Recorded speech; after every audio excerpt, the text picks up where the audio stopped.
wasiirka wasaaradda caafimaadka Saleebaan Ciise Axmed Xagle Toosiye oo ah musharax u taagan jagada madaxweyne ku-xigeen ee xisbiga Kulmiye ayaa maanta waxa taageero buuxda u muujiyay qaar ka mid ah dhalinyarada gobolada galbeedka Soomaaliland oo sheegay inuu sanadkan xaq u leeyahay inuu noqdo musharaxa madaxweyne ku-xigeen ee xisbiga Kulmiye haddaba qaar ka mid ah dhalinyarada gobolada galbeedka oo taageeraya ayaa waxay yiraahdeen shirkan jaraa'id maanta waxaan iskugu nimidnay inaanu taageero ballaaran oo mugle aanu hawada uga marino Dr. Saleebaan Xagle Toosiye waan ku amaanaynaa musharaxnimada golaha dhexe isku soo sharaxay jagada madaxweyne ku-xigeenka xilkuna waa wareegto xilkana cidi lama dhalan marna anaga la marna iniga laakiin maanta anoo ka dhalinyar ahaan waan ku soo dhaweynaynaa waan ku taageereynaa taageero muglena waan ku siireynaa sanadkan waxaanu filaynaa waa sanadkii midnimada iyo isku soo dhaweynta qaranimada Soomaaliland raxiim anigoo magacaygu yahay Saleebaan Cali Meydel kana mid ah dhalinyarada gobolada galbeedka Soomaaliland ee gobolka Awdal gaar ahaan magaalada Boorama waxaan maanta halkan taageero mug iyo miisaan leh uga fidinaynaa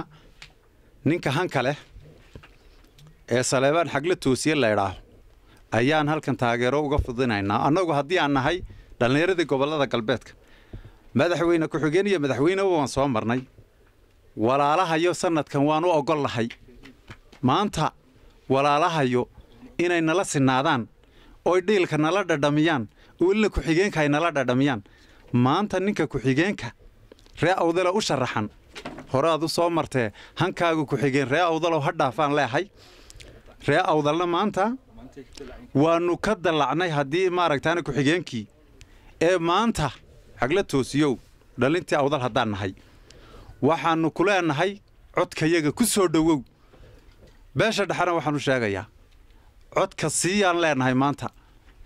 ninka u sharaxan ee bariga ka sharaxan waa midnimadii keenaya ictiraafad ku raagteene ictiraafka Xagle Toosiye ka raadiyaan ilaahay anu waxa maanta ka hadlaya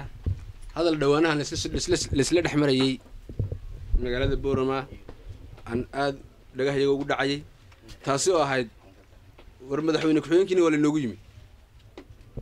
waxaan leeyahay maanta warshan la tasanaan madaxweyne ku-xigeen haddii madaxweyne ku-xigeen wax qabanayo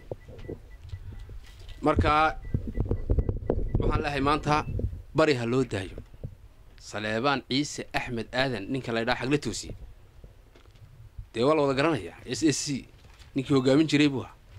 maantana waa wasiirka caafimaadka hankiisu hadduu noqday inuu madaxweyne ku-xigeen isu sharaxo welcome baan leenahay soo dhaweynaynaa gacmo furan baan ku soo dhaweynaynaa anagoo waliba la sukaaya xanto USB la sukaaya yidhaa haddaanu nahay qolada galbeedka iyo qoladaas la isku xanto waxaan leenahay Saleebaan Ciise war ku soo dhawow gacmo furan